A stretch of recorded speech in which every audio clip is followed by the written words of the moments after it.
This episode of the Party Loaded podcast is proudly sponsored by Audible.com.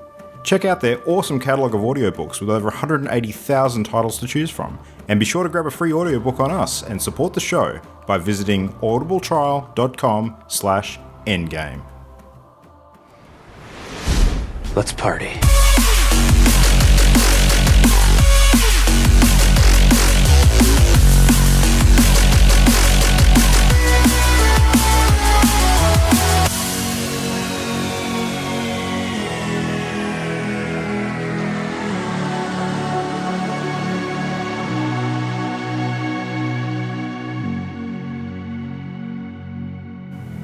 Hello and welcome back to Party Loaded. This is episode 7, the podcast, of course, for lovers of video games and all things associated with them. My name's Luke Ritalik, and we're here to chat about all that kind of stuff. And I've got a couple of people here to do that with, as ever. We have Ollie. How you doing? Hello. I'm awake. Yeah. Well, that makes two of us, and Jam, who maybe is not so. He's not. Slightly sleepy. Can we just start Might screaming start snoring. Oh man, you cannot sleep on the job tonight. We got so much to cover. And I know. so little time. Happy New Year, everybody. Yeah. Happy. That's the thing. Well, speaking of New Year's things, did any of you actually make any New Year's associated gaming resolutions? Was that a thing for you, or did you skip over that nearly? To spend money on games. I'm a normal human being. Yeah, that's fair. I actually made a resolution many years ago that I would stop making resolutions, and I've steadfastly stuck to that. So it's been a pretty successful thing so far. But it does get annoying when people come up to you every single freaking year and say, so what's your goal for this year? I'll be like, well, I tend to set goals during the year instead of at the beginning of it, because then that way I'm actually associating it with a need rather than just an obligatory spot on the calendar, which, yeah. Anyhow. Oh, yeah. Does anyone take that offensively? No. Not when I say it like that, but when I say it in my usual tone, then quite possibly. Yeah. Anywho, but we actually do have a fair bit of anticipated stuff for 2016 to talk about tonight. We're going to talk about some of our most anticipated games, which is a pretty good topic at the moment to cover. It's getting a lot of press with some of the things that have been announced early, and lists are starting to creep out of some of the console exclusives and things we can look forward to, which is kind of exciting. Kind of daunting and terrifying, but really exciting. So, I don't know how it's terrifying, but okay. Yeah, different kind of terrifying. Exciting, terrifying. Exciting. That's probably the best way to do it.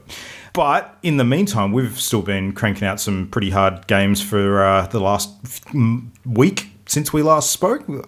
Given that it's holidays, I think I'll probably put more time into the last week than I have in the last month. I don't know how you guys have been tracking with that. What do you think? Yeah. That's definitely true. Yeah. Being on holidays has helped significantly. Yep. And speaking of on holidays, of course, Imogen is not with us tonight. She is currently sunning herself up in beautiful Fiji. So it's a hard life. Yes. Hey, Imogen. And Why you abandoned me with these two? Yeah. Well, you're having a tough day today, Jam, because not only have you actually had to go back to your day job, you're listening to us talk Clearly about. allergic to work. I know, right? I swear to God. I'm sick. Yep. Dying. I'm Allergic dead. to work. I'm dead, guys. All right, well, I'll haunt for games. We better start Do with you want Ollie next then. week off, Luke, or should I go on holidays next week? Well, we could just tag team it. I'm good with that. All right, because that's both girls have been out an episode now. Yeah. It's true. Yeah. Next week I'll just sort of leave everything running, and the girls can just whinge about work for an hour. Actually, nobody wins in that equation. Nobody. No. Not even me. No, because I'll be putting up with it. No, that's right. That is right. It's like, no, why? Well, Ollie, do you want to start then? You've been doing some Mario making, I'm assuming. What else has been going on in your world? I've been smashing out Mario Maker with my missus. That's been great fun. Mm-hmm. We still suck at doing expert levels, but that's fine. I actually completed Monument Valley on your recommendation. Did you complete all of it, including the bonus stuff, or just the regular stuff? I got both, so 18 levels. Mm-hmm. Yeah, that was actually really cool. Because I'm a bit artsy, you see. Mm-hmm. I really like MC Escher, non-Euclidean architecture, that sort of stuff, and that game just made sense to my brain. Yeah. I really liked it in that regards, to the point where I really want to actually maybe buy some art prints from it. Is that a thing? Do they do that? Yes. Ooh. They're very pricey, though. Right. So We'll pretty. see. It is a very pretty game. I really like the art style. And you're right, the touchscreen controls are actually some of the best ones I've encountered so far. They're Yeah. very intuitive and well, what's what I'm looking for? Implemented. There we go. There's a word. Actually, it's one of the first touch sort of tablet games that I felt like I maybe could have even played it on a phone. So I wouldn't have But then enjoyed it's it not as as much. pretty. Yeah, exactly. Yeah, don't get all It the... deserves a bigger screen. I would agree. An iPad felt like the right size. What else did I play? Just Cause 3. Ooh, That's interesting. Just ridiculous over-the-top silliness. yeah. We played a session of Keep Talking and Nobody Explodes. That was actually nowhere near as horrific as I thought it'd be. I found the game very relaxing. No one else did, but I'm there going, yes, all right. This just in, Ollie finds disarming bombs to be relaxing. Well, I was never the disarmer. I was always the manual guy because I don't have it installed. That's So for true. me, I'm just like flipping through pages going, oh yeah, there we We go. need to get past Cool. chapter 3 Yep, because that shit was too easy. yep. Well, it must really? be... Stress. It must be relating to sort of day job style work mode, Ollie. You're flipping through, pages of stuff. You're probably getting in the zone where you're forgetting that you're actually at home playing a game. So, I think it's just more just the sheer amount of rule books and stuff that I read for other stuff that probably does it. that's true. It's like, oh, a 25-page book, that's nothing. I've got 400-page rule books over here. Please don't take that as a challenge, developers. You also winged it a couple of times too. You got to in bomb defusal. Said no bomb diffuser ever. Who cares about the serial number? That's not important. Yeah. These small details aren't going to mean the difference of life and death or anything like that. Well, it won't mean my life or death. That's fine. No, that's true. That is true.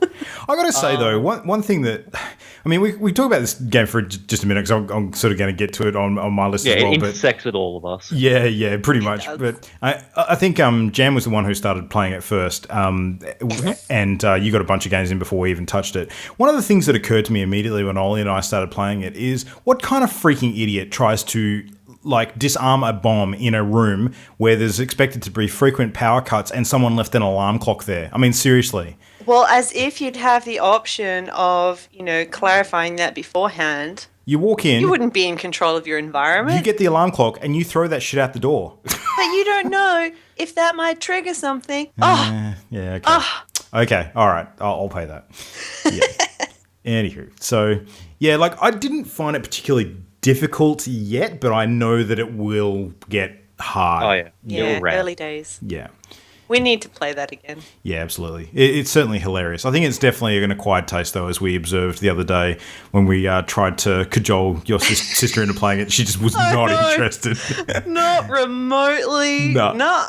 It was pretty fun. You Okay, so here, this is where we do this. Uh-huh.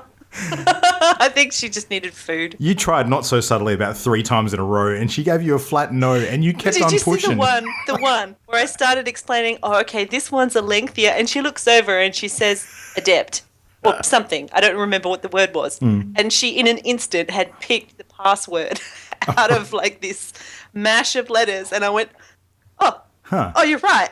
Oh, my God. So she's got a knack. She just doesn't care. Yeah, that is fair. That is fair. Yeah, Ollie, I'm assuming that you didn't play any more beyond what we did the other night? I can't. Oh, that's true, of course, because you don't have I it yet. don't have the game. That's a very fair point. I have a PDF that I can flick through. That'll be super exciting. Yeah. Yeah.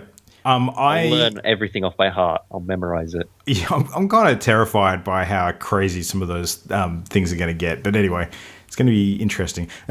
Jam, you mentioned that there's other things that you need to interact with in the room besides what we saw already. Is that true? Do you know of anything else? There's other modules that can be on the panels of the bomb that have to be maintained. You can't just look, solve, finish. Right. They require constant sort of checking and tweaking. At certain times, things might have to be done. This is, as far as I know, I haven't actually got to that level yet. But yeah, it just adds a whole new stress factor when you're like, oh God, there was something I was meant to do, which is distracting you from solving the puzzle at hand. So yeah, I want us to get to that. Yeah, that will be fun. It'll be cool. We took some video the other night as well. I haven't actually reviewed that yet to see if it looks any good, but if it does, I'll chuck it up and people can have a good chuckle at us. We should probably just very, very briefly clarify for anyone who's been listening up to this point and going, are they talking about? So Keep Talking and Nobody Explodes is a cooperative bomb defusal game. So basically consists of one person defusing a bomb and one or more people on the other end with the bomb defusal manual, basically communicating what needs to be done to defuse the bomb. The manual side can't see the bomb side can't see the manual. So it's really a game of communication and timing. So, and conveniently, 2 out of the 3 of us have jobs which rely on communication. That is true. It wasn't actually that bad. Yep, and have a bit of familiarity with how each of us does that. So we kind of motored through a bit of the surface crap and kind of got down to the crux of it. And then I think our first attempt we actually succeeded. It was our third one that we failed, wasn't it, Ollie? No, yeah. Yeah. Wasn't It was the third bomb. Yes. I completely misread the manual. Completely misread it. And then when I was trying to defuse, Luke started thinking out loud. Oh, yeah, that's right. I mistook his instructions and went... Yeah, thinking out loud, I do that on occasion. You may not want to press bomb buttons when I'm doing so. But no, that was a lot of fun. That was really cool. Anyway, Ollie, I was interrupting your train of games. What else was... Rude. Oh, yeah. We also played together. Well, it was the last game anyway, so that's fine. We group played Her Story, which was very different to any sort of game I've played previously. I have not played a game like it. And that's the biggest compliment I can give it. Which doesn't sound like much now that I say it like that. That's fine. But yeah, no, I enjoyed it. I like games that force you to figure things out, which is why I enjoyed it the level I did. Mm-hmm. And I hate you all for stuffing up and not letting me see part of the thing that we all... Can I spoil that? I'm allowed to spoil that. Why don't we save it for the actual discussion of the game, and then we'll just give a big, meaty spoiler alert prior to that. And if people don't want to have that spoiled, Let's just say you guys suck. Because you don't want realism, you want ease of seeing. Yeah, that's fair. But apart from that, I enjoyed it. I like that it was... I don't know... Yeah, I like that we all played it together, but it's not a game that I would want to replay. Like, it's definitely for me personally, a once through, we're done here game. I definitely don't want the whole, all right, now I'll go through and watch every video ever. I'm like, not my thing. Yeah. Where some people will do that. It's people who are completionists, like someone I may know. Yeah. Apart from that, that's about all. Really, I haven't actually done that much gaming. Cool. Moment. All right. Well, Jam, since you, you've only just gone back to work, so you got a fair bit of time in last week. Not too bad. Yeah. Not as much as I'd hoped, but that's probably because of a little extra Netflixing than usual. More than anything. What haven't we mentioned? I got on Gary's mod and played a little prop hunt on a public server. That was hilarious. Imogen tried to join me, but her textures were not loading properly, so we've got to figure that out. Was she getting giant error symbols everywhere, or was she just getting like the pink and black? Pink and black. I'm not sure. I think she was getting error symbols. I don't know, because she just got fed up and we kind of stopped and started playing something else. Thomas was alone. I got that on the Xbox after hearing a bit about it. It's so weird. I didn't know what to expect. You just control these little rectangles through these levels. How would you describe it? Sorry? How would you describe it if you had to? Okay. So the narration is like, what's that game? It's this dry British guy. It was on your to play list, Luke, I think. Thomas was alone, wasn't? No, this other game that I'm thinking of that I've completely forgotten the name of. Never mind. Okay. You just control these little rectangles through this little... Yep, Stanley Parable. That's the one. You're welcome. Right. That's the one. Funny Brit, strange humour, sort of narrating for the shapes, and each shape has a name and a personality. They also have unique skills which allow them to traverse the levels, and each of them's a different size and can jump to a different degree or has a different height, so they can use each other as stairs or a bouncy sort of platform. Thomas? Thomas is the red rectangle that you start with. Oh, no. And he's all alone. I would have said he'd have to be the blue one, but sure. Okay. No, he's the red one. No. And it's cute. I've only played the game once and I played through a bunch of levels, but it's not challenging yet, but it's fun because you've got to figure out there's usually a sort of a specific way you have to use each shape in a particular order to get through. Like, if they're really small, they can get through the narrow gaps. If they're really large, they can block others for the little ones to get over, that sort of thing. So it's really cute. I liked it. What else have I been playing? Some Halo 5. So Did we talk about this last time? No, I know what Imogen I know what you're about played. to say, and I don't think we did. So you should. No, talk about it. yeah, okay. So Imogen and I got on Halo 5 campaign and played through some levels, and it was hilarious. And then my sister got on with us, and oh my god, it was atrocious. One of us would drop for whatever stupid reason, and the rest would just keep running in trying to revive and dying because obviously that exact spot was surrounded by Prometheans or Covenant or whatever. So that was terrible. I have a hilarious clip of when we were just learning, because Imogen's never played before, Kate and I haven't played in years, trying to figure out the controls to drive the Warthog, and some of us dying and Imogen intending to pull up next to us to help revive us and running us over. Oh my god, it was hilarious. And then we'd get to a safe place where there were no bad guys, and we'd be like, oh, cool. We'd run along this catwalk, and the objective is down below. So I'd be like, down here, guys, and jump, hit the ground, and the next thing, splat, because Imogen's lined up this ground pound right on my head and killed me. Oh, I got footage of that too. It's hilarious. She realised instantly what she'd done and started reviving me, but we just lost it. Oh no, friendly It fire. was so funny because there were no bad guys around. It was a bit of a shock. Yeah. Oh, so good. But yeah, we didn't do great. Oh, we did okay. I think we played through about 6 missions. From your description, I think I'd be very angry if I was in that game session. You would. You would, because then my sister and I played with my brother, and he, just freak genius at all things games, just put us to shame, and also repeatedly killed us in the co-op campaign. So that would probably be intentional. Yeah, I know, but elevator ride, he got bored after 0.2 seconds, so grenade, ground slam, bam, thank you, dead. Oh wow, I really can relate to this. It's just, it brings back fond memories of Christmases together. So hilarious. And then when Kate got bored and jumped off, my brother and I jumped online, and we tried to find some of the, I think it's called Warzone, the really big maps with lots of players, but couldn't seem to connect to a session. So we jumped in good old SWAT, which is great because it's headshots, instant death, and I love SWAT, always have. And the first 2 games I did okay. Got third, I think, in each one, and I'm thinking, oh yeah, I haven't lost it. I'm still good. And then in the third game, got matched up with, the people who play Halo, and got absolutely shat on. Like, I think my KD was 0.1 because it was a completely new map. Wow. It was extraordinarily three-dimensional with so many different approaches that I would just spawn, turn trying to gauge my bearings, and be instantly dead. It was incredible. I could not keep up, but I had a lot of fun. So, yeah. Timmy really enjoys those death animations. Well, I'm hoping it'll be a short-term thing that I just need to, get back into the groove. So I'm going to have to practice. But definitely we'll be playing some more Halo 5. Nice. Good fun. And other than that, just the ones we've mentioned. So should we talk about the one that you and I have played a bit together, which is Don't Starve Together? Oh, yes, I skipped it. Oh, that was fun. Yeah, let's do that. So, a bunch of us were totally lame on New Year's Eve and realised we had no plans and decided to game in the new year. Oh, my goodness. And who recommended it? Simon? I think it might have been Simon. I think it might have been, yeah. Said, have you heard of Don't Starve Together? So we all grabbed it and installed it, and it's so cute. I was a normal human being and had a proper New Year's, but that's just me. Yeah. Boring. You're still young. It'll change. Yeah, it was...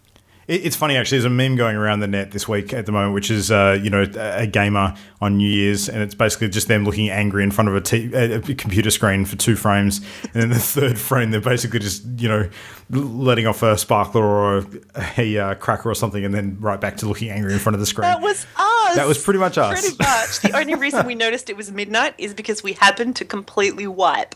Yep. Literally that minute, which was sad. We starved. Yeah. We starved and or got It is a fun slaughtered. game. I'll give you that. That's good. So So good. I haven't played Don't played- Starve Together. I've only played Don't Starve. I did a bit of research on this today, and from my understanding, the mechanics of them are very, very much the same. It's just like for some reason they needed to build it a bit different for the multiplayer experience. Yeah, I can see that. That makes sense. Yeah, and apparently there's an add-on as well called Giants or something like that, which is built into the Don't Starve Together game. So, yeah, we were actually experiencing that without even realising it. Although I don't think we came up against anything particularly massive, maybe one or two things. Certainly not like a lot of the pictures I saw on the Steam page. So, very quickly, the way Don't Starve works, for those who don't know, you just pop up in this gorgeous little... would you say bird's eye sort of view of this two-dimensional? View is the word you want. That one. That one. That's the one. And you're a little 2D animated, very glum-looking character. The art style is Tim Burton as fuck. Yeah. Yeah, it really is. That's true. And you just have to survive. Yeah, it's basically Hunger Games without the people trying to kill each other. With a little bit of... Oh, you can switch that on. Element. Yeah. You can switch that on. We just played on a friendly server. I got to say, though, if we were trying to kill each other as well, that game would have lasted 3 minutes flat because, oh my God, it's hard. Yeah, we didn't do so great.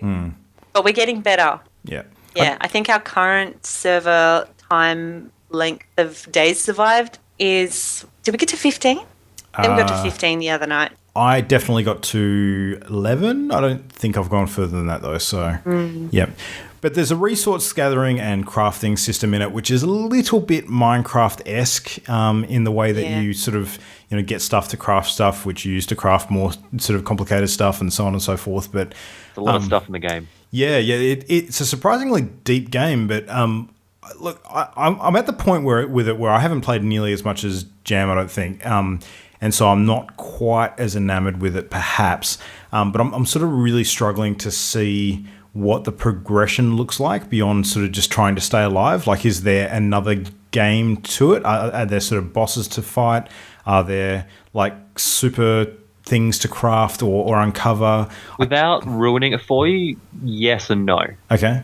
There is definitely progression, but it's not it's probably not what you're hoping for, if that makes sense. Right. It's more open world progression as opposed to sort of linear. There are larger monsters. So there are like mini bosses, I guess you could call them, but that's about it. And like the technology that you have increases as far as progression is concerned. Yep. But it's not like you unlock new areas of the map and you go here and there's a whole new world you can try to not starve in, sort of thing. Right, okay. All right. That makes sense. Yeah, it did seem to be a little bit sort of grindy with regards to the hunger mechanic because, I mean, Don't Starve, it lives up to its name. You're literally, one of your first priorities is to basically have enough food each day to last out. And if you don't, then it's pretty much game over. So most of your attention is, I mean, at least initially focused on that. And I did find it to be quite repetitive where I wanted to be running around and getting cool stuff and crafting and fighting monsters and things. I was prevented from doing that by having to always resource gather food, which, it fits the theme, but I found it to be an annoyance rather than a fun aspect of the game, if that makes sense. I think when we become more experienced playing together on a server, we'll be able to share that responsibility more efficiently so that we've got more time for the other stuff. But one of the things I found, every time I end up with a bunch of food, I start focusing on trying to increase my technology or go find something cool to such a point where I forget about the food. And then suddenly I'm starving again and I have very little left. And I have to drop everything. Like it feels once you think you've got a handle on it, it'll drag you back and say, no, you're still at risk. You still got to do all of this. But you get a bit better at it. You get a bit more efficient. And slowly your little base camp becomes a little more self-sufficient. Yeah. It's definitely a pressure cooker game where there's always something you have to keep on top of. And then you're on top of everything and it'll do something like change the weather on you. Yeah. Which you don't expect, and it'll start snowing and all these penguins will start spawning, and I was a little robot character at that stage and my joints just all froze up and I died. Oh. Because I was not expecting that. I was not wearing the white clothing. Oh, amazing. So you're a robot. sad. Why would you wear clothes? Well, apparently to keep my joints warm. That would be the answer. So there was one game where I think we got wiped out by a bunch of lightning strikes or something like that. Yeah, the weather. There's some cool environmental things. There was a meteor shower when I was traversing a quarry sort of place at one point. I was just running around in circles trying to dodge Yeah, I think there's a lot we haven't seen. I really want to play more. Yeah, no, that's fair. I think I'll probably sink a bit more time into it and get a handle on it.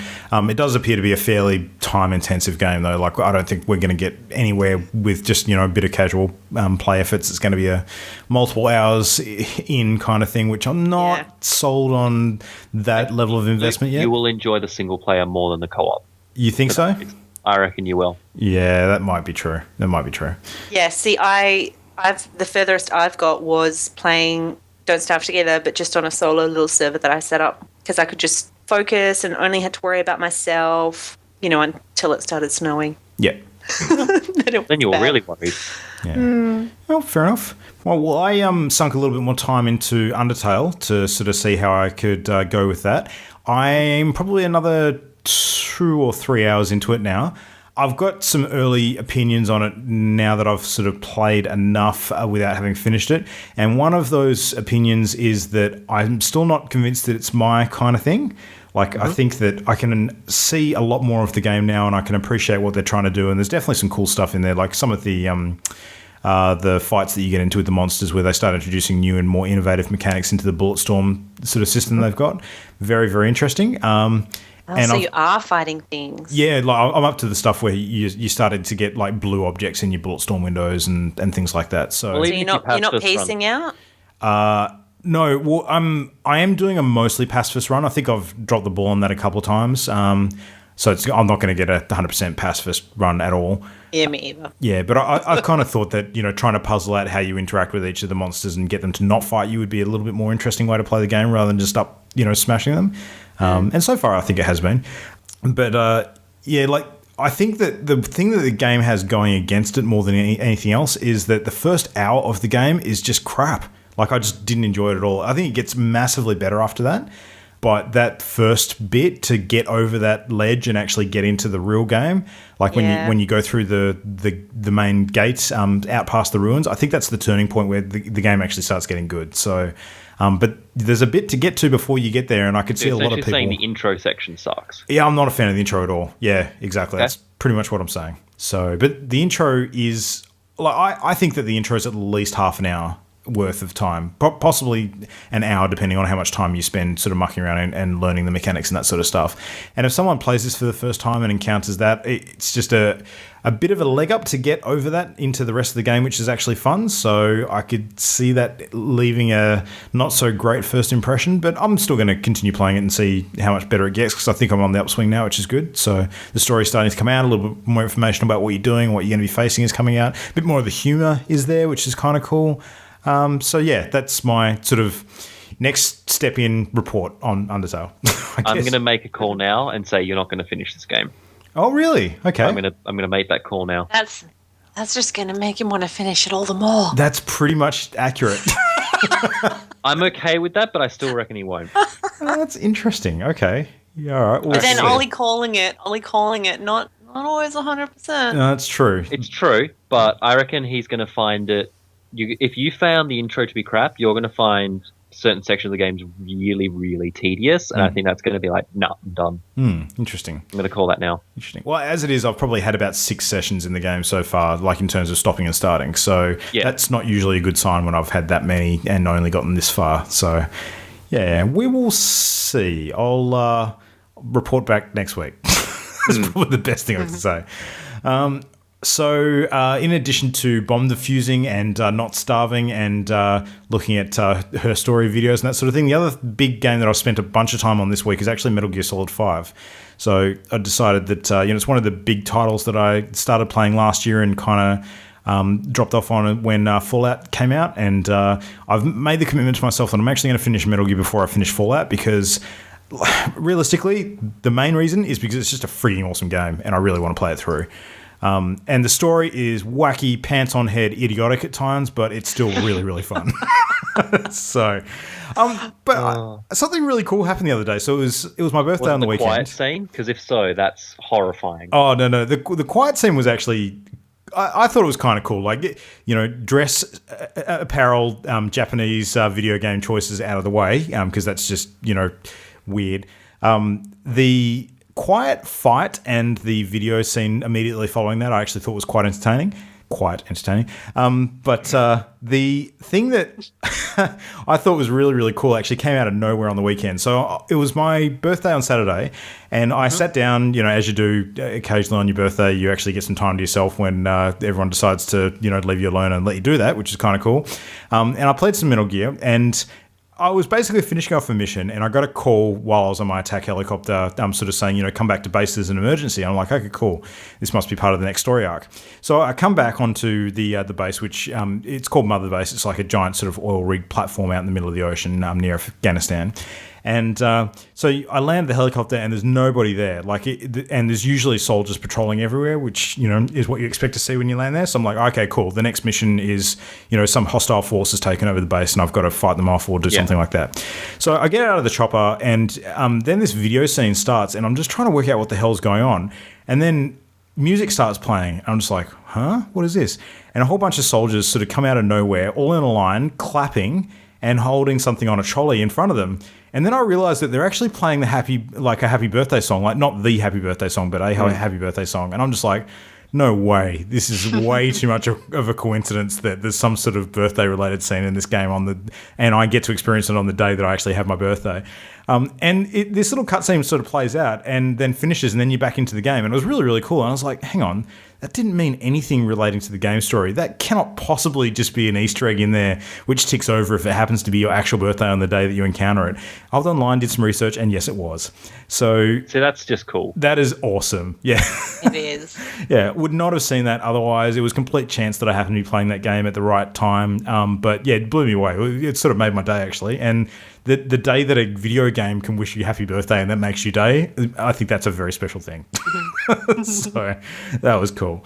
But yeah, no, Metal Gear's getting really good. I've actually moved out of the main sort of theater that you start in, which is Afghanistan, into like some African conflicts now, which is kind of cool. Much more jungly kind of terrain, which is a little bit more like Metal Gear 3 Snake Eater, if any of you have seen that. I know of it, yep. Yeah, so there's a lot more cover around, and you're sort of navigating a bit more differently when you're trying to creep up on bases and things like that. Story so far is still weird but it's starting to make a bit more sense in a Metal Gear kind of way. And one thing that impressed me about this game is that you actually got to do some cool boss fights very early on, as opposed to some of the other games which kind of draw it out and leave you waiting for them until later. So it's very, very How cool. far are you into the game, like story-wise, without major spoilers or anything? I don't know how many main missions there are, but I am about 14 main missions in. Okay. And there's a stack of side missions. Like, I spent a bunch of time doing side missions as well. So I think I'm probably into the third sort of main plot arc section, if that makes sense. Yep. But, I mean, that's just a guess. I'll wait and see how that plays out. In terms of base development and resources and equipment and all that sort of stuff, I've made some pretty significant progressions. I think I'm probably a bit percentage-wise, it's still giving me about a 15%, which doesn't seem like a lot, but I don't think it's indicative of how far in I actually am to the point where I could complete the game. Because you know how you can complete a lot of games on much less than 100%. Yeah. So yeah. So I'm probably, I don't know, I reckon I'm maybe a quarter to a third in. Probably about that much. And I'm going to be pumping some serious hours into this game. Like, I'm already probably about 20 hours in, I think. So, okay. Yeah, it's been a lot of fun. Really, really enjoying it. It's a great game. So that's Metal Gear. And I'll, look forward to dissecting that more completely when I've actually probably finished the game, which is pretty high on my priority list at the moment, I've got to say. I think I'm probably likely to pump time in and do that before I move on to anything else massive, like this copy of The Witcher 3 that I've got sitting on my PC desk at the moment. That's not getting touched. You're going to love that. Yeah, exactly. So anyway, moving off games that we've played recently, it's been a pretty slow week for news, but Ollie's managed to dig up a couple of things. So what do you got for us, man? I've got the Steam sale charts from 2015 showing off the top 20 games on Steam. Okay. So, number one, any guesses? Ooh. I was going to guess Makes me happy. Fallout, but I don't think it is. So It's not. It's GTA 5. nice. So that's come in at number one. Fallout 4, close second. Mm-hmm. But Fallout 4 was released quite a few months after. April versus November, essentially. Less than 2 months of trading. That's impressive. So Yeah. are these the figures from just the sale period or from longer? These are just the sales. So they've got sales number and they've got the revenue and the release date. Okay, And that's they've interesting. ranked them according to revenue. So yes, after Grand Theft Auto is Fallout 4. And then there's some indie titles in here. So Ark Survival Evolved was third. Yep. And Rocket League was fourth. Nice. That was quite cool, I thought. H1Z1 brought up fifth place. City Skylines in sixth. The Siege in seventh. The Witcher 3 only got eighth. Dying Light is ninth. Life is Strange is 10th. Metal Gear Solid 5 is 11th. Undertale is 12th. So again, the indie games actually doing really, really respectable. Well, I think a lot of them on sale end up being only a few dollars each, so it's quite a appetizing volume buy. of sales, Yep. essentially. Killing Floor 2, COD Blops 3, Elite Dangerous, Pillars of Eternity, The Escapist, Darkest Dungeon, Yeah. which I really like, got 18th. Mad Max was 19th, and Dark Souls finished off the top 20. The Dark original Souls Dark 2, Souls? sorry, I should Dark say. Souls 2. Okay, interesting. Scholar of the First Sin. So in terms of Steam sales, did you guys succumb and buy a bunch of stuff? I know I did. Yes.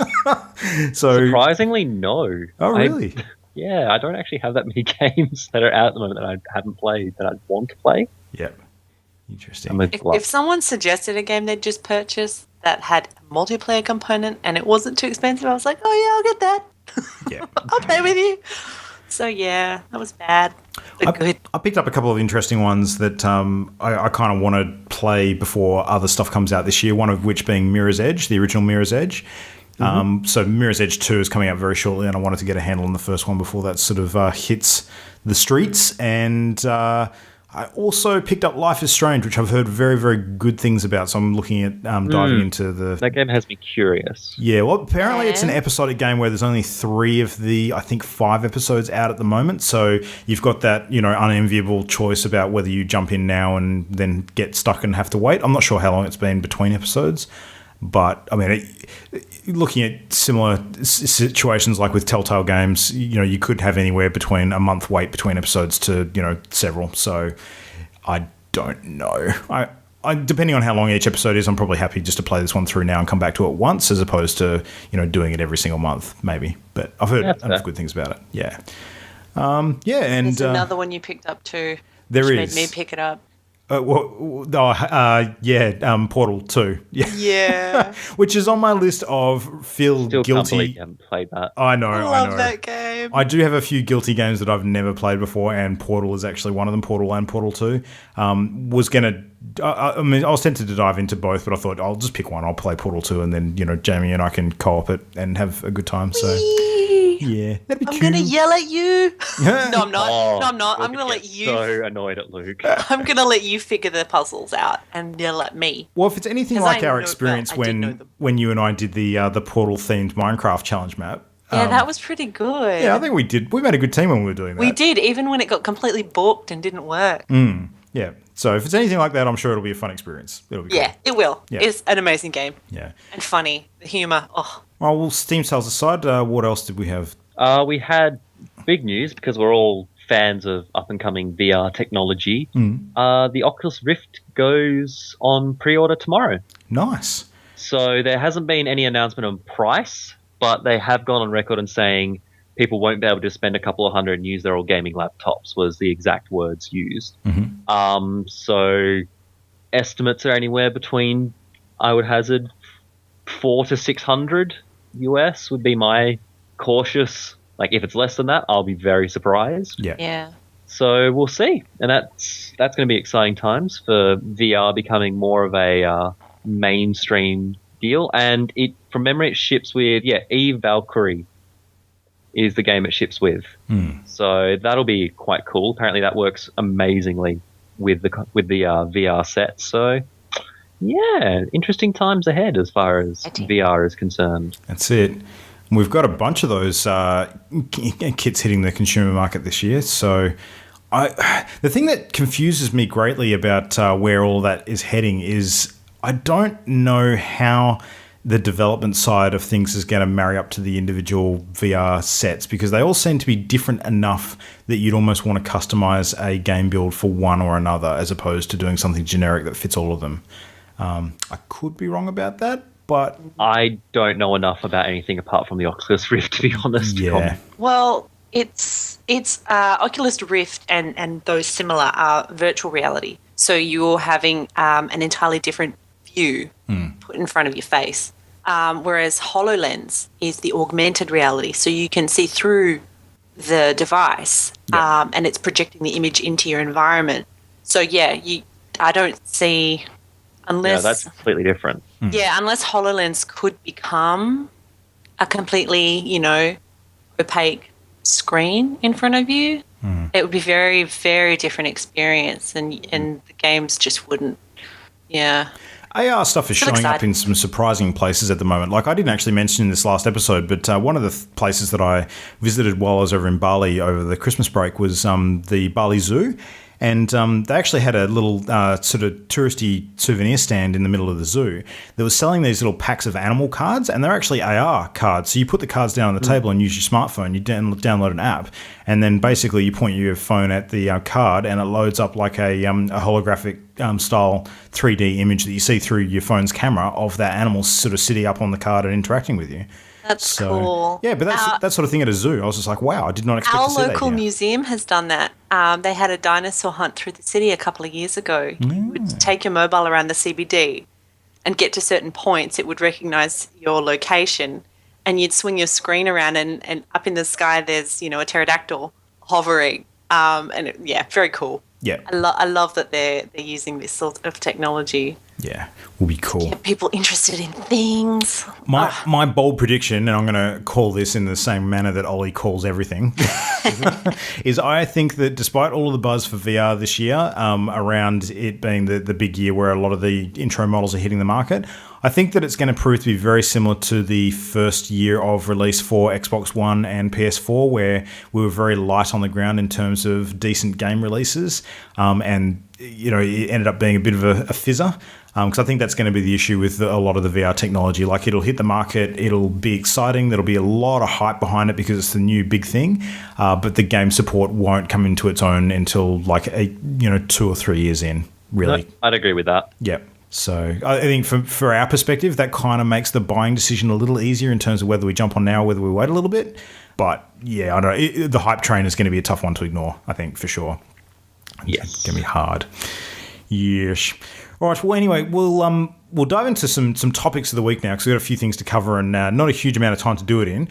First one being we're going to talk about our experience with Her Story because we sort of did that as our big team game together on the same day that we actually recorded our last episode. So we all hung out at Imogen's apartment, loaded up Her Story, and had a pretty amazing time being like a team effort trying to solve this puzzle. So how did you guys actually enjoy that afternoon? I thought it was great, personally. Yeah, I enjoyed it. I was furiously scribbling as the scribe, Yeah, that is trying true. to take down all of the information. I learned how to do tap code.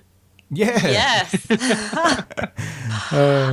It was good. It was amazing how it sort of organically developed, considering it was so dependent on your input into the game. And by that, it's just a database of videos, Yeah. almost entirely. And you just have to put in the right search code keywords to unlock or locate different video segments. Each one is a woman's response to a question in an interview, only you can't hear the question. You just have the snippet of the response, which can be from 6 seconds to a few minutes, with a date and timestamp and some visual information based on how the response.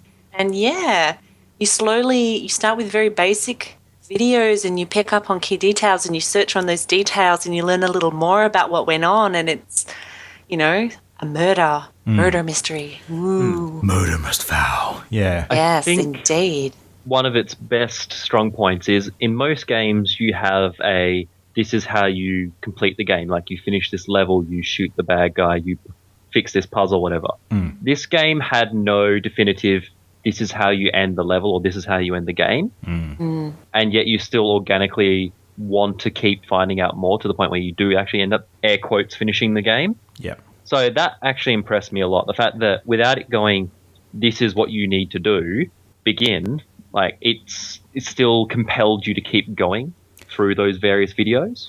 Yeah, it was really Yeah. light on the information it gave you to start with. Because, I mean, literally all we had, like even the stuff that Jamie just described, you sort of have to find out by trial and error. You don't actually get instructions on how to use this computer system that you're in front of.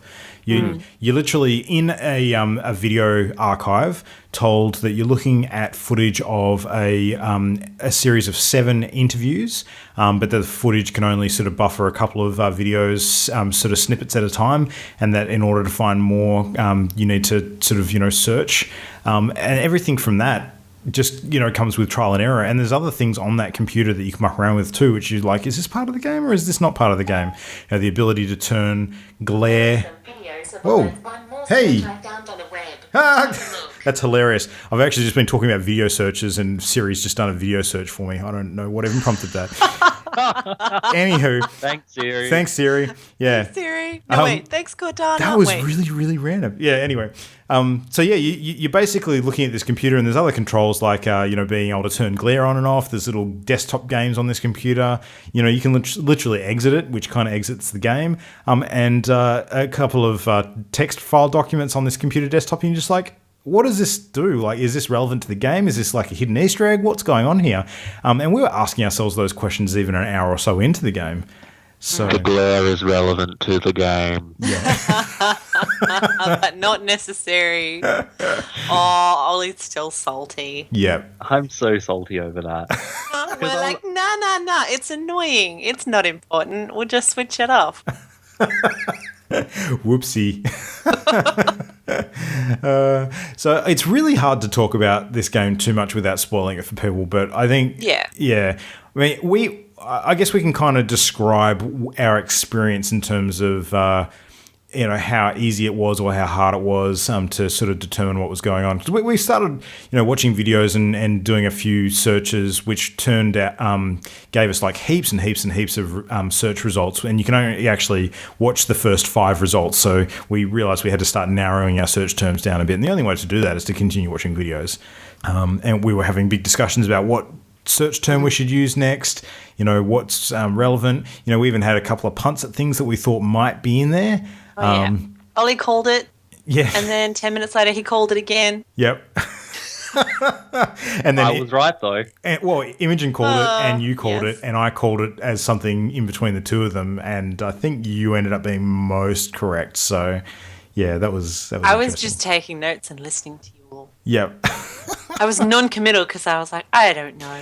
You were the scribe. That's it. I was the scribe. There I'm the was bard. no, you were the police sketch artist. That's kind of what you were. I don't know. There's not much sketchy, mostly scribble. Oh my No, you're gosh, I definitely still sketchy. I have I have my notes in front of me, and I actually have the tap code stuff that we figured out.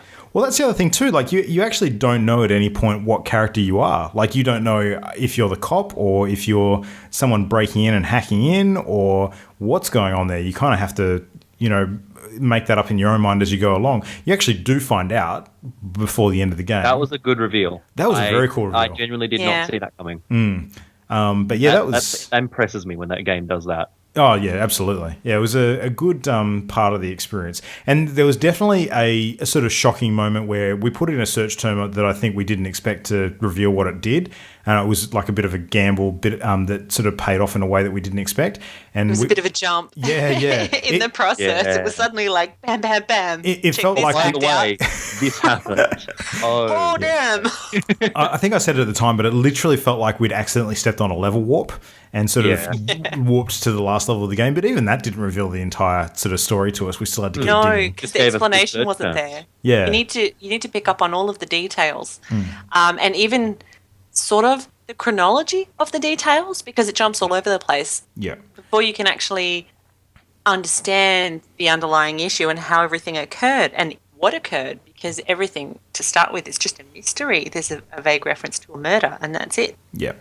I will say, though, that after seeing the lady who features in all of the video footage, Viva Seifert, get the Best Performance Award at the Video Game Awards, I totally can see that now. Like, Yeah. she put in an was amazing very well performance. done. Yeah. Especially considering some of the stuff that gets revealed as you play and the way that she's had to perform in order to capture that, I think is really, really good. Yeah, So- the mannerisms and whatnot was done very well. yeah, it was pretty amazing. But all up, I think we solved it, or solved it in inverted commas as we do. As far as we got, which kind of felt like a conclusion of sorts in just under 2 hours. But there were sort of 4 of us with our heads together, kind of flying through it fairly quickly. I think if it was a solo experience, you'd probably take a bit longer. But yeah, I mean, it was a pretty solid time investment for a couple of hours, and I felt like we'd actually accomplished something quite good by the end of it. So, and it was really interesting to do it together too, because some controversial new little tidbit which threw everything on its head would pop up, and we'd all gasp and be like, "Oh, that means this." yeah, it was fun. Yeah. It was fun to do as a group. I enjoyed it. So, There was a lot of good discussion. yeah. Well, do you guys feel that discussion added to the enjoyment sufficiently enough that you'd recommend it as a group or a co-op game as opposed to a solo experience? What are your thoughts on that? Yeah, I think so. Yeah, I would say yes, but then there's some people that enjoy playing games solo, and that's fair. But no, it definitely, I would not have probably got as much enjoyment out of it had I played it solo. Okay. I agree. But I think that speaks to our group too, and how much fun we have, doing things together and taking the piss out of each other. And Except for Imogen, who was getting really creeped out. yeah, a little bit. That's true. And a little frustrated with you, if I recall. Because I was right. Yeah. I think that's Damn right. you and your correctness. Yeah, me and my boat of right floating along and using a sea of wrong. Yeah. Oh, good. So, definitely would recommend. Great pickup, and I think on the Steam sale it was like literally a $5 game. So, definitely worth that price for a few hours of solid entertainment. So, would recommend. That aside, that's kind of like a 2015 game, and now we're looking into some of the 2016 goodness that's coming up, and we've had a chance to look at the list of upcoming games that at least we know about and think about what some of those mean to us personally. So let's do a quick dive through some of our most anticipated games of 2016, and let's see what all of us are looking forward to. So, Jam, do you want to kick this one off? Because the one that you've got up first, I think we can all relate to. So, yeah. I'll just cross that one off my list. Yeah, Mass Effect Andromeda. I can't wait to go back to that world, even if it's not with Shepard, which will make me sad. So what do we know about this game so far? That it's set in the far future after the events of the original Mass Effect trilogy, which it has to be, because then it doesn't need to necessarily strictly reference any of the multiple endings that game has. Yes, if it had to refer to what was canon in previous playthroughs, that would get so much more messy than Mass Effect 3. Yeah. Yeah, it'll just be like the current Star Wars films, like, did you hear about those legends of such and such? Like, was that real? We'll never really know it'll the be truth. that. Yeah. So and that's fine. You're still a human character, a human point of view character. Well, is that fact? Has We that don't been know. confirmed? Well, no, that's You're true. We don't know. humanoid. You're humanoid. That's all we know. Because I've seen a suit, Yeah, The suit's still got the You've seen N7 the N7 suit, but no confirmation of, Well, I guess they're not going to show too many features anyway if you've still got the choice, even of being male, female, Yeah, That's it true. was a fairly let alone huge human. sentence. And they have shown that some of the technology is going to be consistent with what we had in the previous game. So the Mako vehicle is in Mako, there. yeah! Zoom, zoom.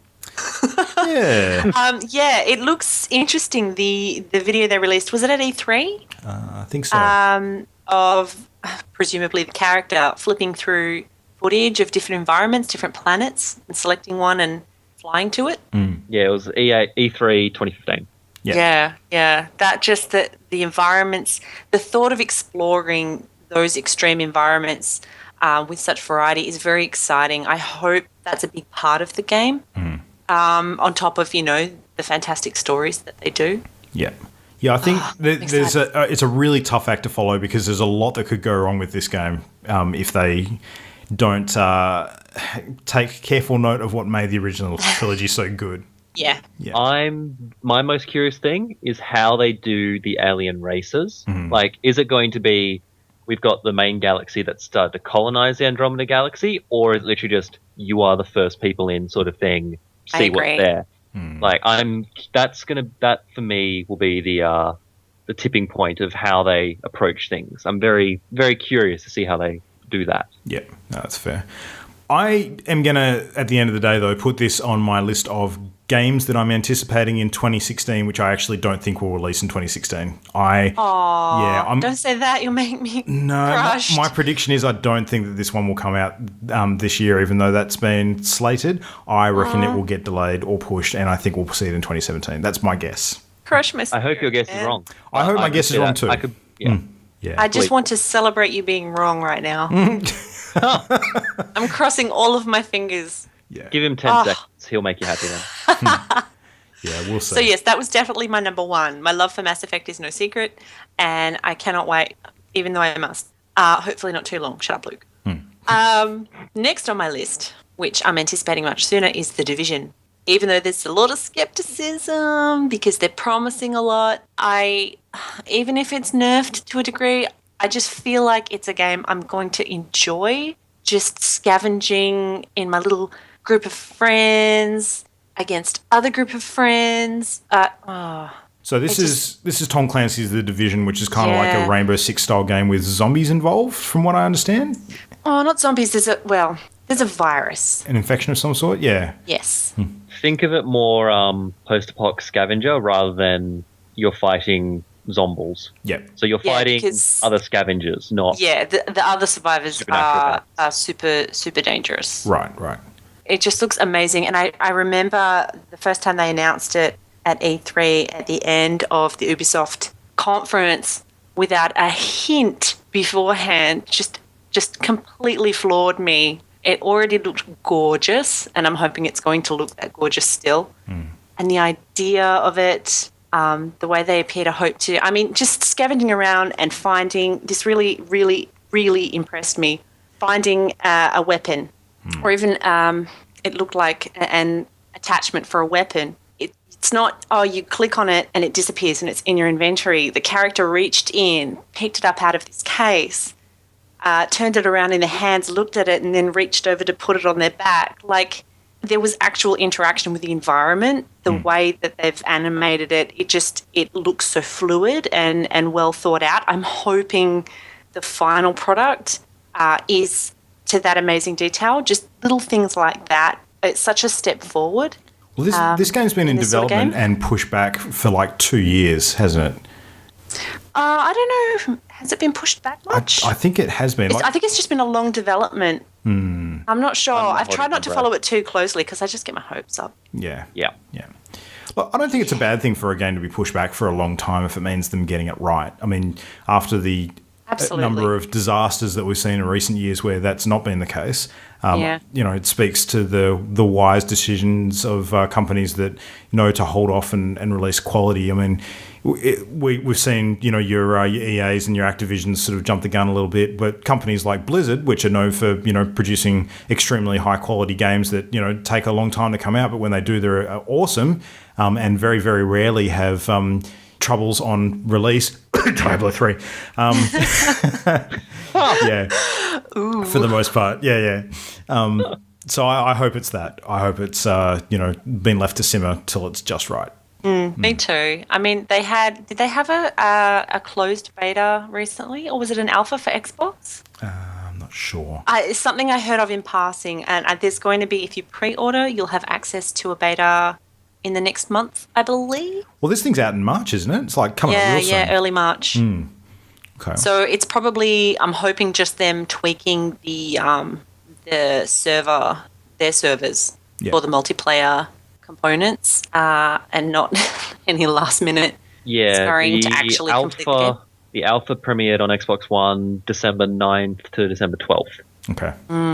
So this could be a very cool multiplayer game for us, potentially. Yeah. I think the beta is apparently on PS4, PC, and Xbox One in early 2016. Okay, there you go. And it will be for pre-order people. I may have to pre-order it soon.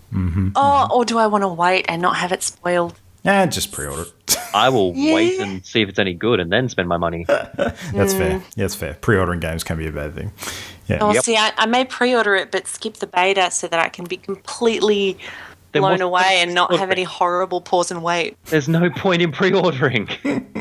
Well, no, just I've got to know. What's wrong with the gaming market? I hardly ever pre-order. But yes, I will be picking this game up. I'm going to be wanting to play it day one. So I'm going to it's in wait. the bag for me. I'm just You going to can wait. hear me enjoying myself and then feel sad. All right. Well, speaking of feeling sad, the next one that is on your list is one that you felt sad at PAX because you didn't get to try it after waiting in line for like 2 Unravel. hours. Oh my gosh, it looks Pick this one off my list as well. Yeah. Sorry. It looks so exquisite. This little platformer where you're this little woolen toy running through the forest using your unraveling string to navigate the levels. And my God, did I wait? Oh God. So Over an hour and a half. have either of you guys played Yoshi's Woolly World or the No. the Kirby game that had the woolly sort of theme to it? No. No. Because this has not been done, so this has been done before, hasn't it? Like the general kind of theme with using yarn to... Oh, possibly. I Yeah, haven't played a game has, with but it. not to this degree, I don't think. Right, okay. It's beautifully animated, and I'm just, I'm very much looking forward to it. That's how soon. Far Cry Primal, even though I haven't yet finished Far Cry 4. Because, oh my gosh, dinosaurs. No. I'm just excited at the Wait, lack there's of no tech. dinosaurs in it. Well, okay, sorry. Oh my god, Neanderthals. Is that better? There you go. Aren't there dinosaurs at God, all? I think you're fine. Are they like- It's all like woolly mammoths and shit. Yeah, I'll be shocked if there's not a dinosaur hidden in there somewhere, but we'll Yeah, I'm assuming there's going to be a dinosaur. But still, it's going to be cool. see. Yeah. because the built up areas and the sort of modern civilizational components of the other Far Cries were boring as hell for me. I wanted to be in the jungle / wherever else I was trying to escape. Oh, damn honey badgers. Goddamn honey badgers. As They're so long as there deadly. isn't like, here, clear out the next 50 bases for us. Oh, Equip- yeah. I'll be. That'll make me much happier. But I know. How will you unlock the Far Cry game- map if you can't get somewhere tall to look at your surroundings? It's just practical, man. No, not if you have to then clear it of bad guys every time. Well, how are you going to traverse to the next high point if you don't take care of the bad guys in between? You walk away. You go around them. You go where there's no bad guys. Like a normal So- person. Aw, I don't like being a normal person. No. I'm looking forward to that one. And then I'm not sure if it's coming out. I'm assuming it's going to come out in this year. Telltale Batman.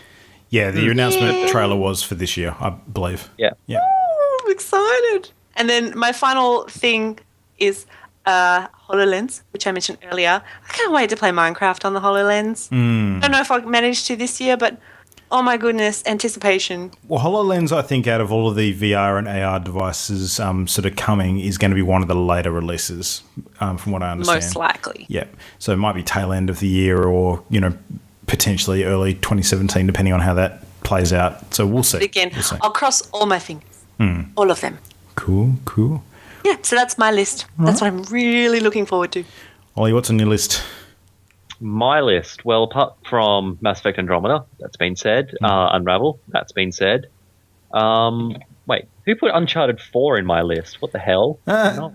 I didn't put it there. That's on my list. I've got It's Adrift going in on.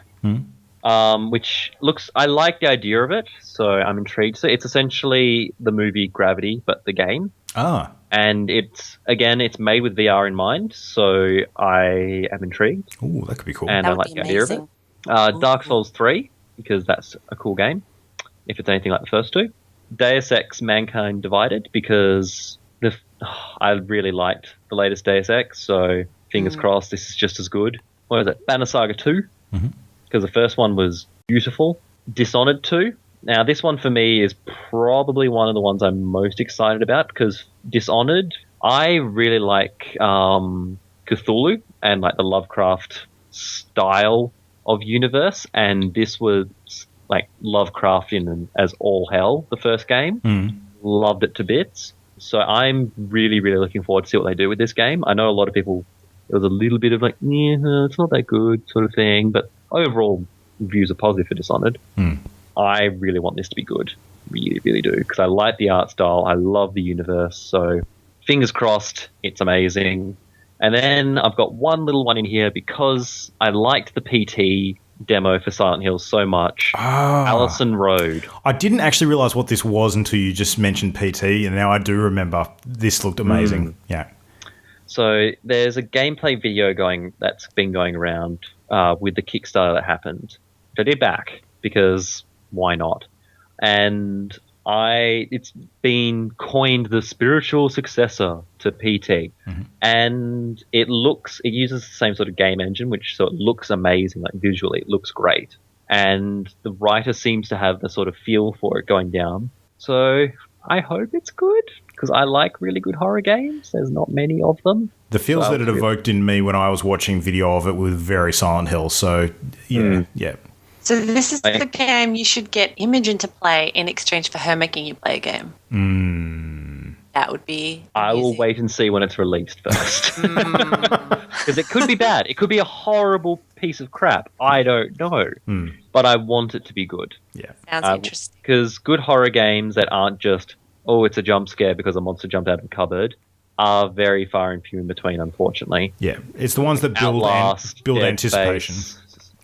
They're just jump scare ones, and I don't like. That's not horror for me. That's just cool. It's a thing that startled me. Now I shoot it.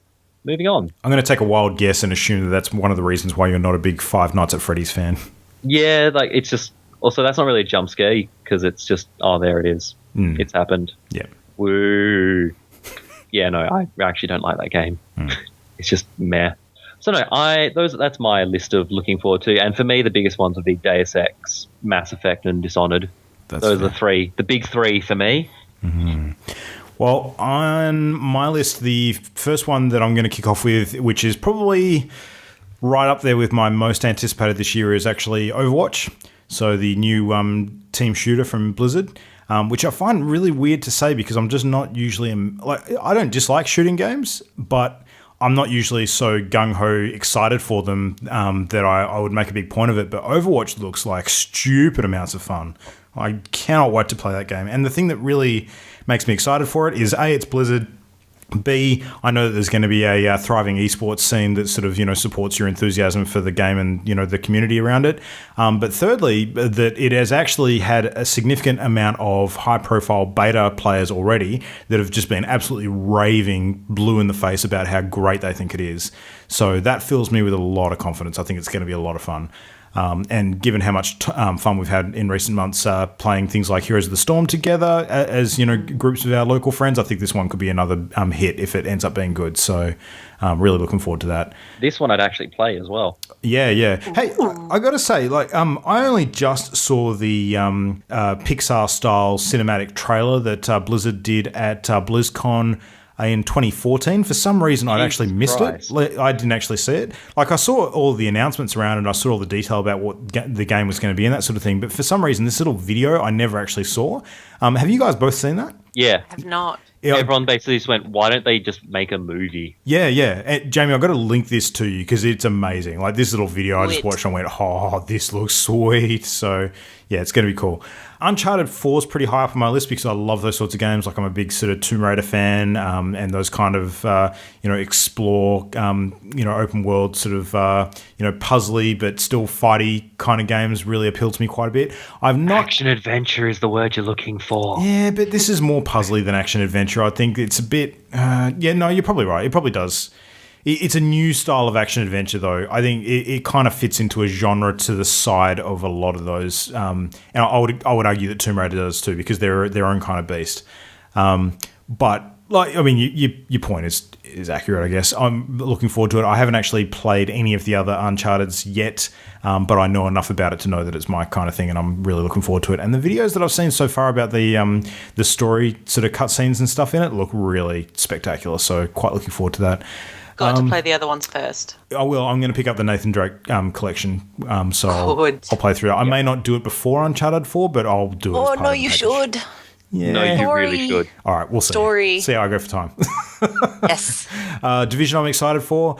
Really excited for The Legend of Zelda, depending on what happens with that. So this is going to be the big new Nintendo Zelda release, which supposedly is going to be on Wii U. There's a bit of conjecture at the moment about whether it's actually going to be held off and potentially saved for their new NX platform that they're working on at the moment. Nintendo's apparently going to be making quite a few reveals and announcements about what NX is and what it's actually going to be during the year.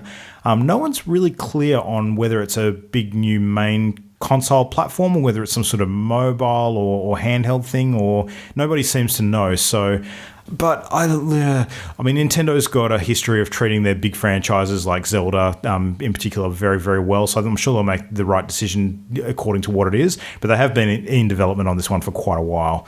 So I'm really looking forward to it. Zelda's awesome. I think there's very few Zelda games that I really don't like the hell out of. So that'll be good. Final Fantasy 15 finally coming out this year. That looks really cool. I haven't actually played a lot of the recent Final Fantasy games. Probably for the best, apparently. Yeah, well, I mean, there's been a few that I've kind of looked at in passing and gone, I'm sure I would enjoy that. And Realm Reborn looked kind of cool. I think I probably would have enjoyed diving into that for a little bit. But this one, it's giving me, looking at the video footage and some of the game ideas for this one, it's given me a lot of nostalgia for Final Fantasy 9. I think it's actually going to have story elements and sort of open world components that are a bit more like that. That's the impression I'm getting. Anyway. Yeah. It's so cute. So I'm looking forward. I do love Final Fantasy. I'm a big fan of the franchise. I don't always have time to play the games through to their conclusion because they're freaking epically massive. But I think I finished 1 out of the 5 that I've played. Oh, every Final Fantasy game I've ever started, I've finished, which is part of the problem. I haven't. Luke has finished 2. No, I've finished about 6 of them. So going back to the really early ones as well. So yeah, they're generally pretty good, and I think that it's going to be one of those things that I look at the world that we live in now and the amount of hours we're sinking into games like Metal Gear and Witcher and Fallout, and Final Fantasy is no longer the outlier. So there's some huge epic games out there, and if I can find the time to play those, I'm sure I can find the time to play this. So. And the last one, which this is probably my equal most anticipated this year as well, because I'm just really curious to see how it goes. I think that this is potentially the winning the world formula if they get it right. They just have to get it right and not sacrifice too much of what makes these games great, and that is Pokemon Go. So Pokemon Go is the game that's coming out very shortly for smartphones, which allows you to play in the real world with an augmented reality environment, sort of catching Pokemon, trading, and fighting with them, all the sort of cool core mechanics of the Pokemon universe. I love Pokemon games. Like, they're a lot of fun. I couldn't care too much for the world, but the game mechanics and the way that they actually work with, collecting the monsters and training them and the battles and all that sort of stuff is ridiculously fun. If they can make this work in a mobile environment, they are going to have a smash hit success on their hands that will just make ridiculous amounts of bank. So they just have to not screw it up. So there's been a bit of information about what they're planning on doing, and it's heavily based on the technology from the game Ingress. I don't know if you guys have ever played that. I've played a little bit of Ingress. It's an AR game that's sort of played in the real world using Google satellite technology, the same sort of stuff that all the Google Maps are generated from.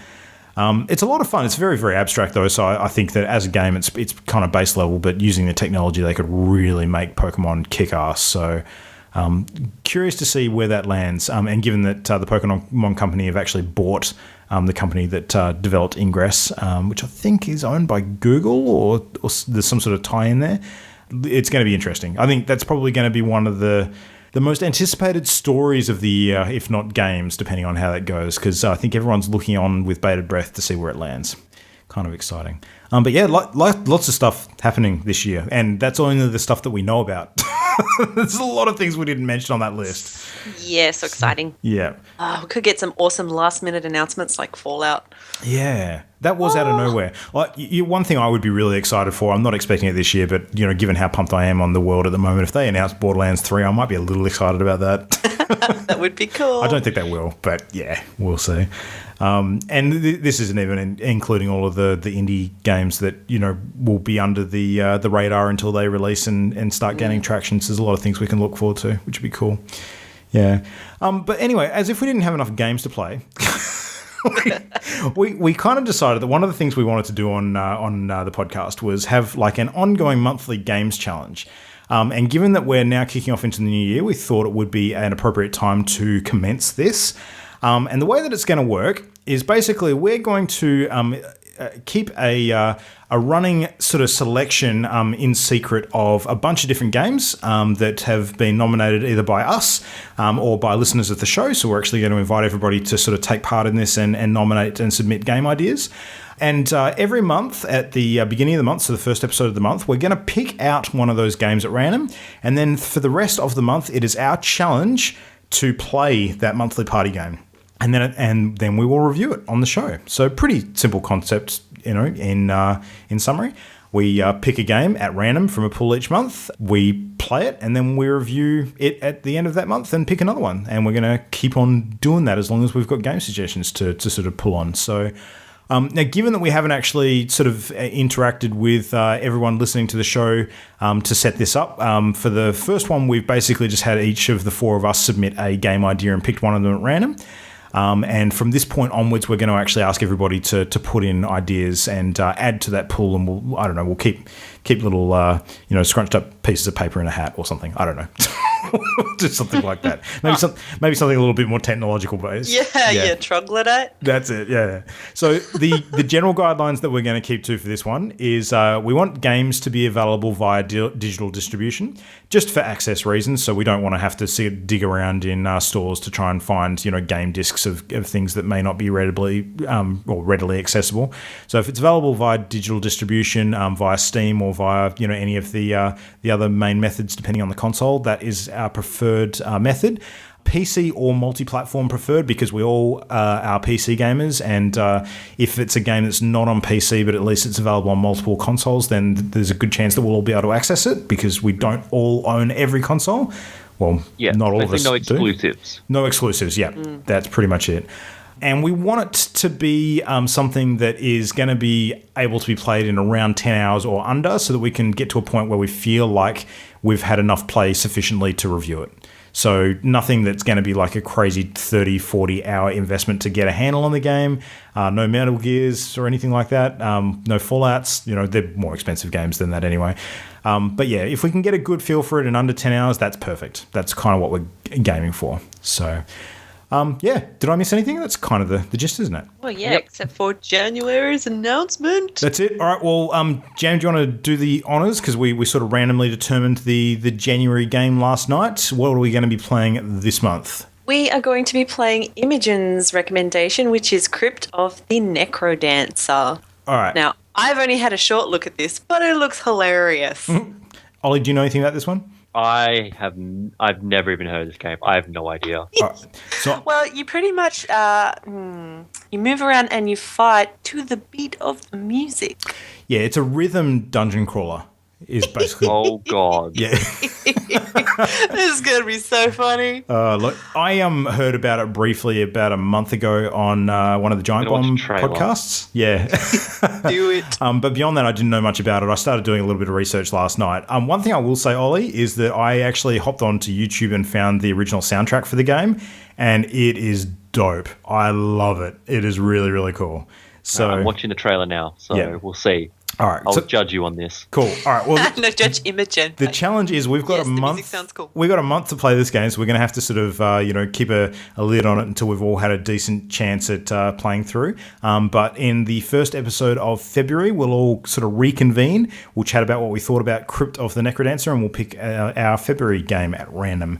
But in the meantime, if you would like to take part, and hopefully you do, because we'd like as many suggestions as possible, please submit a suggestion. So you can send that into mail@partyloaded.com. Just pop in an email, or you can even suggest it on Twitter or on our Facebook page as well, and we'll accept suggestions from any of those areas.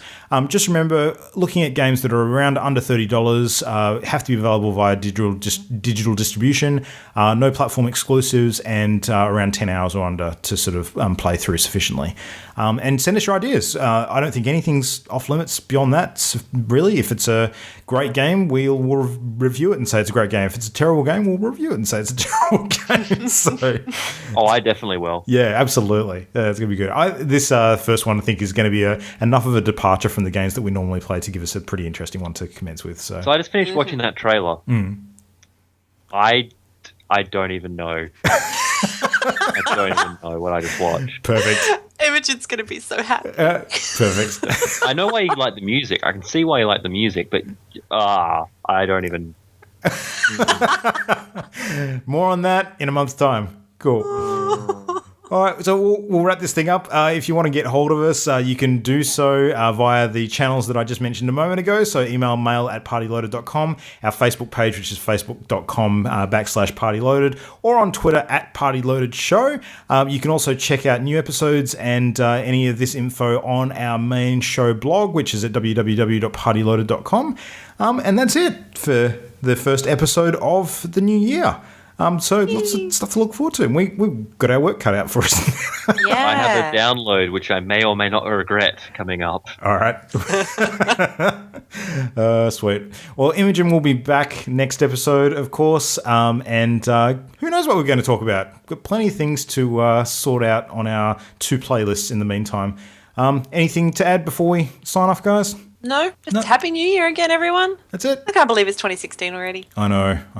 Before long, we'll be having a discussion about the crazy challenge games that we've played all year and who has damaged our experiences the most. It may or may not be me, but anyway. Yeah, it will. All right, well, until next time, we're out. See you next time. Ciao. The Party Loaded podcast is a Channel Endgame production. For this and more great gaming content, bookmark channelendgame.com.